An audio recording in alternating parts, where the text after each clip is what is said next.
इस वीडियो में हम डिस्कस करेंगे शीयरिंग ब्रिज।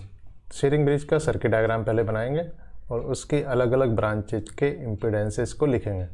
अलग अलग ब्रांच के इम्पीडेंसेस को लिखने के बाद उसकी बैलेंस कंडीशन लगाएंगे और बैलेंस कंडीशन के रियल और इमेजिनरी पार्ट को इक्वेट करेंगे। वहाँ से हम अननोन कैपेसिटेंस की कैपेसिटी के लिए फॉर्मूले को ड्राइव करेंगे। ये जो ब्रिज है ये एक्चुअली फाइन कैपेसिटेंस मेजर करने के काम आता है। इसी वजह से इसकी एक एप्लीकेशन है कि ये लिक्विड के डाइलेक्ट्रिक कांस्टेंट को मेजर करने के काम भी आ सकता है। तो इसकी एप्लीकेशन को भी डिस्कस करेंगे कि किस तरह हम किसी लिक्विड का डाइलेक्ट्रिक कांस्टेंट इसकी हेल्प से निकाल सकते हैं। तो चलिए शुरू करते हैं। तो सबसे पहला काम है हमारा इसका सर्किट डायग्राम बनाना। सर्किट डायग्राम बनाने के लिए 4 पॉइंट लेंगे जो इक्वल डिस्टेंस पर लगा देंगे ताकि ये जो सर्किट है परफेक्ट स्क्वायर सा देखने में लगे। यहाँ इनके नाम लिख देते हैं ए, बी, सी और डी। जो पहले आर्म है उसमें कैपेसिटर है और उसमें ये रेजिस्टेंस है।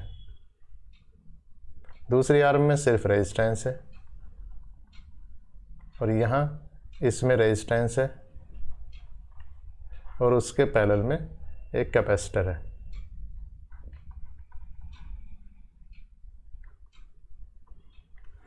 यहाँ इस आर्म में सिर्फ कैपेसिटेंस है।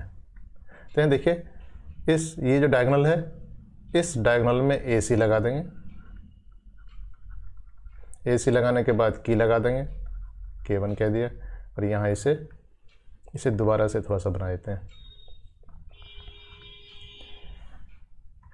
ये क्या है? ये कैपेसिटर है।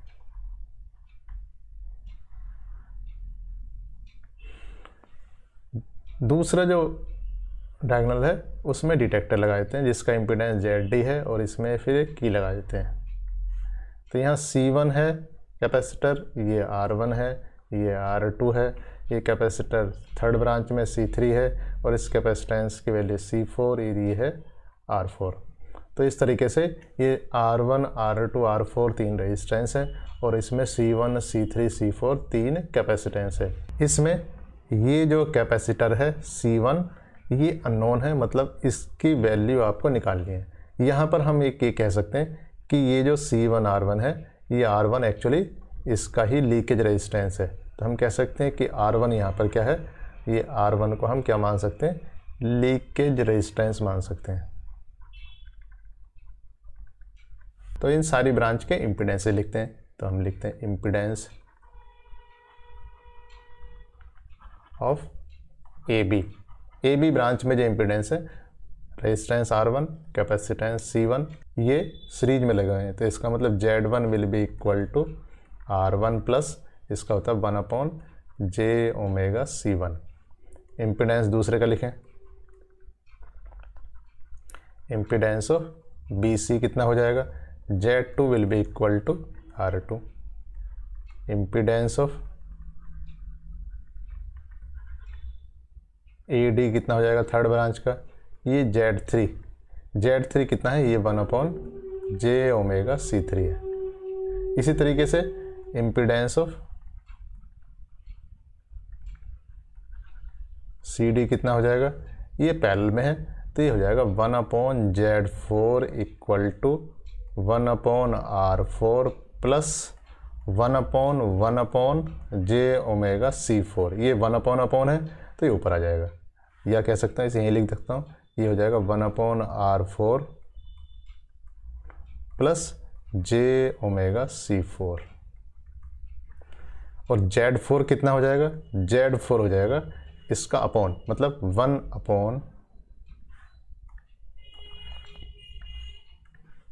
1/R4 plus j⍵C4। तो आपके पास अब Z1 है, Z2 है, Z3 है, Z4 है। तो हम ब्रिज के बैलेंस कंडीशन लगा सकते हैं। बैलेंस कंडीशन कितने होगी, Z1/Z2 इक्वल टू Z3/Z4। तो यहाँ इन चारों वैल्यूज़ को लिख देते हैं।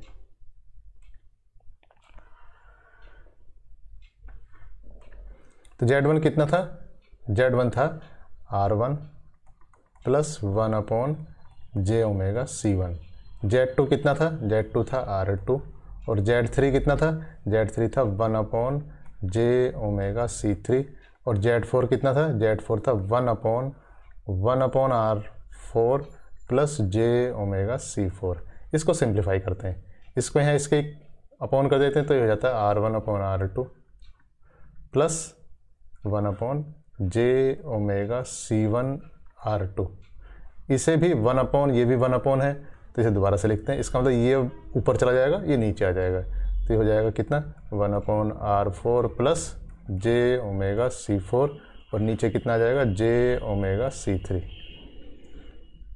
तो ये कितना हो जाता है, राइट हैंड साइड कितनी हो जाएगी, ये हो जाएगी इक्वल टू, इसे डिवाइड करेंगे तो हो जाएगा 1/j⍵R4C3। यहाँ डिवाइड करेंगे तो j⍵ कैंसिल हो जाएगा तो ये हो जाएगा प्लस C4/C3। ये है R1/R2 प्लस 1/j⍵C1R2।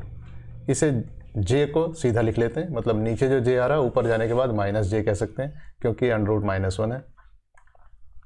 तो इसकी वैल्यू हो जाएगी R1/R2 minus j1/ω⍵C1R2 equal to C4/C3 minus j1/ω⍵R4C3।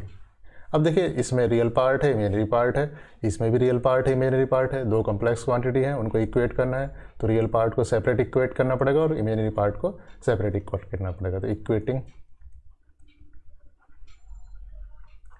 Real and imaginary part.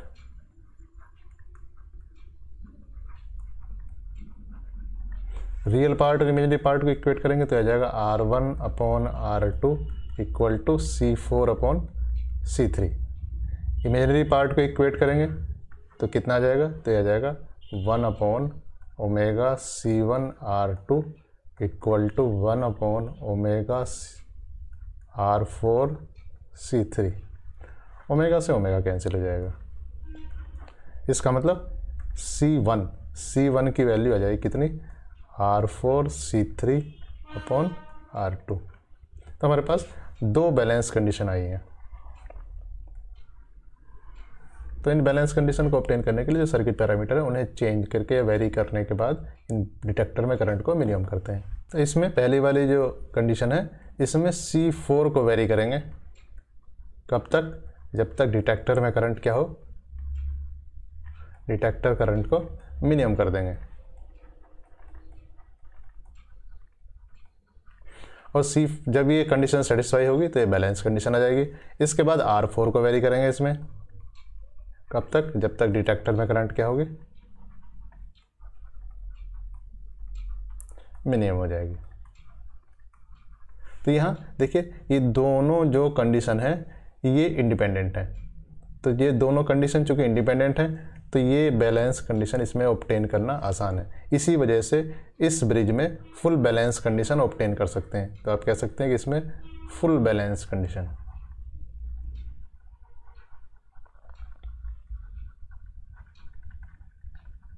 Can be obtained. इसका मतलब क्या है, ये फाइन कैपेसिटेंस को मेजर करने के लिए यूज किए जा सकते हैं, कैन बी यूज्ड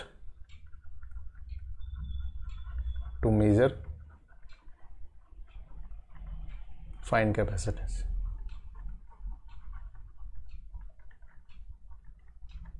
तो चूंकि ये फाइन कैपेसिटेंस को मेजर करने के लिए यूज कर सकते हैं तो इसी वजह से इससे हम किसी लिक्विड का डाइलेक्ट्रिक कांस्टेंट भी मेजर कर सकते हैं। अब लिक्विड का डाइलेक्ट्रिक कांस्टेंट कैसे मेजर करेंगे ये देखते हैं अभी। जो हमारे पास अननोन कैपेसिटर है C1, हम यहाँ उस कैपेसिटर को लेंगे एयर कैपेसिटर। एयर कैपेसिटर कहने का मेरा मतलब है कि उसके जो प्लेट्स हैं उनके बीच में एयर फिल की हुई होगी, मतलब वो हवा में होंगे, या कह सकते हैं उनके बीच में एयर है और अगर लिक्विड में उसे डिप कर देंगे तो उनके बीच में लिक्विड आ जाएगा। तो हम क्या करेंगे, पहले फर्स्ट पार्ट में क्या करेंगे, जो C1 है उसे एयर कैपेसिटर लेंगे और उसकी कैपेसिटी मेजर करेंगे। उस कैपेसिटी को हम नाम दे देंगे C एयर। अब उसकी जो प्लेट्स हैं उनको वहीं वैसे ही रखेंगे और उसको एक लिक्विड में डिप कर देंगे। तो उसको क्या करेंगे, जो C1 है उसको डिप कर देंगे किस में, इन लिक्विड। जब वो लिक्विड में डिप हो जाएगा तो उसकी कैपेसिटी चेंज हो जाएगी, उसे हम कहेंगे C लिक्विड। तो हमें पता है कि अगर हम किसी कैपेसिटर को किसी लिक्विड में डिप कर देते हैं तो उसकी कैपेसिटी K टाइम्स या डाइलेक्ट्रिक कांस्टेंट के टाइम्स इंक्रीज हो जाती है। इसका मतलब C liquid will be equal to K into C air, जहाँ K क्या है, K एक्चुअली डाइलेक्ट्रिक कांस्टेंट है।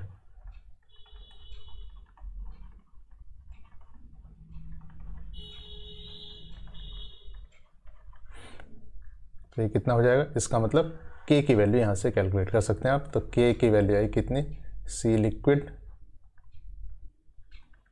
Upon C air. इस तरीके से हम एयर कैपेसिटर को यूज करके किसी लिक्विड का डाइलेक्ट्रिक कांस्टेंट भी शेयरिंग ब्रिज से मेजर कर सकते हैं। Thank you.